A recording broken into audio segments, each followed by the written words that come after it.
In this video, we will see the house properties which are purchased or constructed during the previous year itself. कोई ऐसी house property है जो पुरानी नहीं है, जो आपका प्रीवियस ईयर है उसके बीच में ही कंस्ट्रक्शन कराई है. फॉर एग्जाम्पल, अब मैं कहूँ कि हमारा प्रीवियस ईयर ये है 24-25, तो इसी साल में ही अगर आपने कोई हाउस प्रॉपर्टी कंस्ट्रक्ट की है तो उसको हम कैसे डील करेंगे. अब इन हाउस प्रॉपर्टीज़ के लिए क्या है, फॉर एग्जाम्पल आपने कोई घर कंस्ट्रक्ट करा 31 मई 2024 को. नाउ आई कैन सी मेरा प्रीवियस ईयर शुरू होता है 1 अप्रैल 2024 से लेकर 31 मार्च 2025 पे.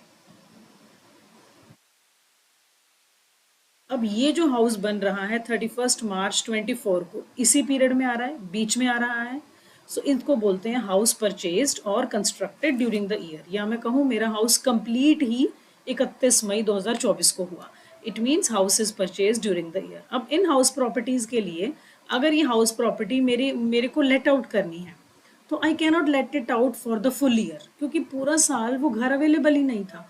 ये हाउस बना है 31 मई को जाकर, तो इट मीन्स अप्रैल एंड मई, ये तो 2 मंथ्स हैं. The house was not in existence. घर कंप्लीट ही 31 मई को हुआ या फिर मैंने परचेज ही 31 मई को करा. तो ऐसे क्वेश्चंस को हम 12 मंथ्स के अकॉर्डिंगली सॉल्व नहीं करते हैं. This is wrong.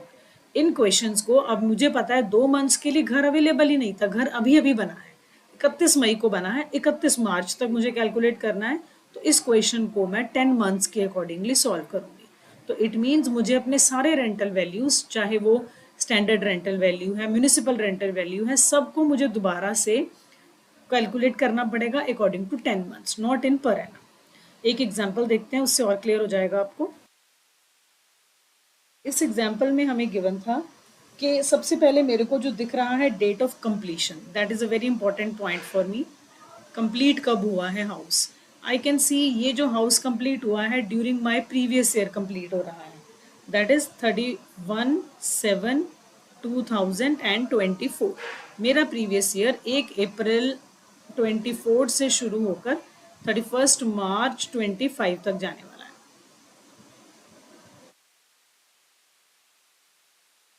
Now I will see कि ये मेरे प्रीवियस ईयर के बीच में ही आ रहा है. यस, 31 में. अब मेरा हाउस जो है 1 अप्रैल से 31 मई तक तो कंप्लीट ही नहीं हुआ था. इट मीन्स मैं उस टाइम पर तो रेंट पर इसको दे ही नहीं सकती थी.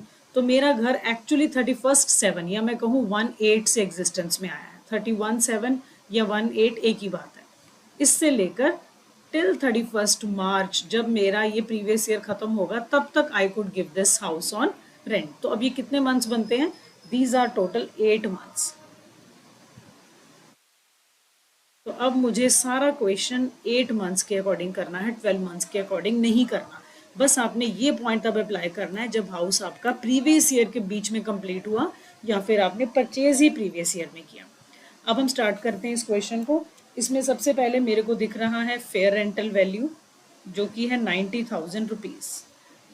फिर मुझे दिख रहा है म्यूनिसिपल रेंटल वैल्यू जो कि है 84,000 रुपीज़. अब नाउ यू कैन सी इसके पीछे पर एनम लिखा है. पर एनम का मतलब 12 मंथ्स. मुझे इसको अपने अकॉर्डिंगली, हमारे मंथ्स कितने थे? 8 मंथ्स. मुझे इसको 8 मंथ्स के अकॉर्डिंगली सॉल्व करना है, ना कि 12 मंथ्स के अकॉर्डिंगली. सो अब आप फेयर रेंटल वैल्यू को चेंज करेंगे. यहाँ पर आप 8 करेंगे, 8/12. यहाँ पर भी हम इसको 8/12 करेंगे. तो इट मीन्स मैं इसको क्या कर रही हूँ, पूरे क्वेश्चन को 8 मंथ्स के अकॉर्डिंग सॉल्व कर रही हूँ. नाउ 90,000 इंटू 8/12 ये जब सॉल्व करते हैं it comes out to be 60,000 and 84,000 into 8/12 ये आता है 56,000. अब इन दोनों में से आई विल बी कंपेयरिंग कौन सा हाईएस्ट है. ये बन गया हाईएस्ट 60,000. अब क्वेश्चन में चेक करते हैं क्या स्टैंडर्ड रेंट है. बिल्कुल है. स्टैंडर्ड रेंटल वैल्यू देखो वो गिवन है 87,000. ये भी मेरे को पर एनम के हिसाब से गिवन है, मुझे इसको भी चेंज करना पड़ेगा. So 87,000 into 8/12 comes out to be 58,000. Now you have seen in the annual rental value video, हम इसको कंपेयर करते हैं विद द स्टैंडर्ड रेंट, तो दोनों में से लीस्ट उठाते हैं. तो एक्सपेक्टेड रेंटल वैल्यू अब आ गया मेरा 58,000 रुपीज़. अब इसको हम कंपेयर करते हैं with the actual rental value. अब इसे करेंगे विद द एक्चुअल रेंट.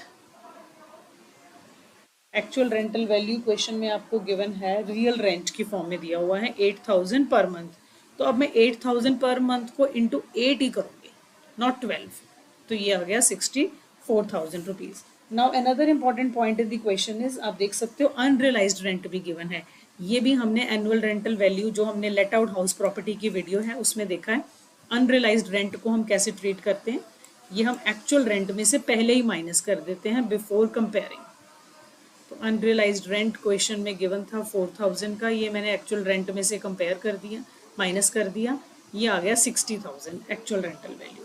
अब इसके बाद हम क्या स्टेप लगाते हैं, इसके बाद we have to compare ERV जो मेरा आया था, ये आया था 58,000 रुपीज़, और ये जो है मेरा एक्चुअल रेंट ये आया 60,000, whichever is higher out of these, वो बन जाता है मेरा annual rental value.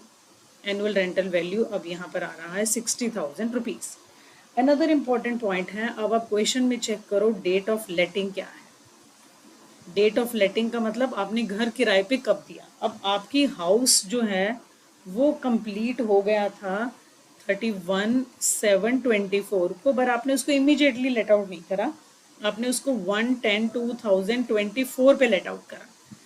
It means आपने उसको अगेन 2 मंथ्स के लिए रखा। कौन से 2 मंथ्स, 31/7 तो कंप्लीट हो चुका है, तो 8th month, 9th month, 10th month अभी शुरू ही हुआ है।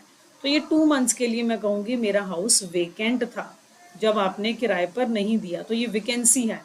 वैकेंसी का भी वीडियो आपने देखा होगा। जब हमारा आंसर आ जाता है ARV का, इसमें से हम माइनस कर देते हैं लॉस ड्यू टू वैकेंसी। अभी कैसे निकलेगा, एक महीने का रेंट, रियल रेंट था 8,000, 2 मंथ्स का अगर हम निकालें तो ये आएगा 16,000 रुपीज़, जो मैं अपने आंसर में से माइनस करूँगी, and this comes out to be 44,000 rupees.